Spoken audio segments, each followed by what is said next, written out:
Well, hello Internet. This is Second Strike. Welcome to my channel. For the past few years, I've watched the progress of the great political contests of our time, and I've seen the role that propagandists online on all sides have played in them. Today, I have made my decision to finally wade into the fray myself, and to see if I can do any good in support of the informational forces of freedom and prosperity. The first contribution that I would like to make for all of your consideration is a simple thought experiment. Say you were an evil genius academic, and you were sitting in an ivory tower somewhere and deciding an ideology that was specifically designed to do as much harm as possible to the society that it was absorbed into. What would such an ideology look like? What positions would it take on the great issues of our time? Well, let's go through the contentious issues of today, and let's see what positions we'd pick for it. On the issue of abortion, that's a pretty easy one. We want as few people as possible to be born in a society that absorbs this ideology, and one way to stop them is by abortion. So abortion would always be allowed all the time, encouraged as much as possible with our propaganda and with public subsidies. On the issue of taxation, that's pretty obvious too. We hate the people in the target society and we'd like to tax them as much as possible. On the issue of public spending, the flip side of taxation, that's equally easy. All history has shown that public spending is, on the whole, less efficient than private spending.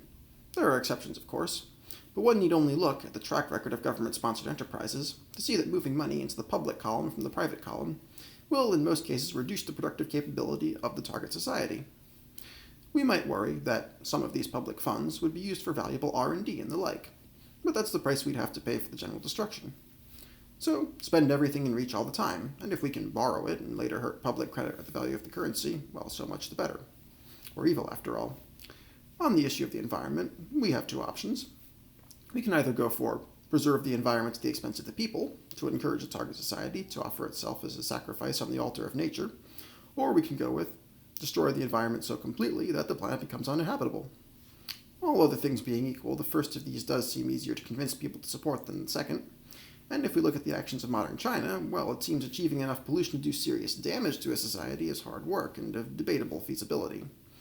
In addition, even if we want to destroy the target society, we might not be evil enough to want to destroy the whole world. After all, we're going to be living on it, and that militates against the second option as well. On the issue of regulation, government bureaucrats are notoriously incompetent and corrupt, so the more the merrier. We might be concerned that this regulation would actually be used to curtail abuses on the part of economic bad actors, but regulatory capture and the revolving door should take care of that for us pretty handily. On the issue of race, what else would an evil genius would say? All races are naturally antagonistic and can't trust each other not to be bigots. We'd say that prejudice is built into the DNA of the society and can never be gotten rid of, and generally people should start fighting each other over the color of their skin. On the issue of gay marriage and transgenderism, we don't have much of a stake.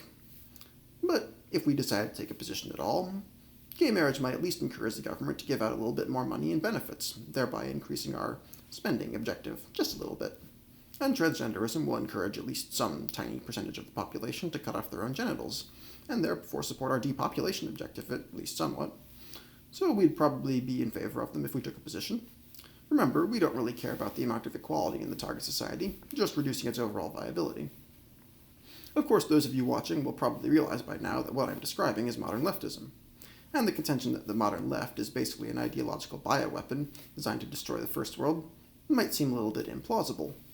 But then again, should we be that surprised?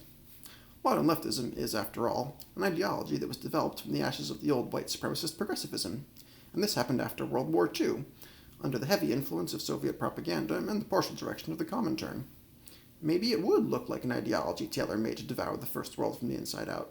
Maybe, just maybe, that's exactly what it was. I look forward to seeing all of you in the comments below. Tell me what you think of this idea, love it or hate it, and tell me whether you'd want to see more videos like this one. Well, that's all from me. I've been Second Strike, and good luck to you all.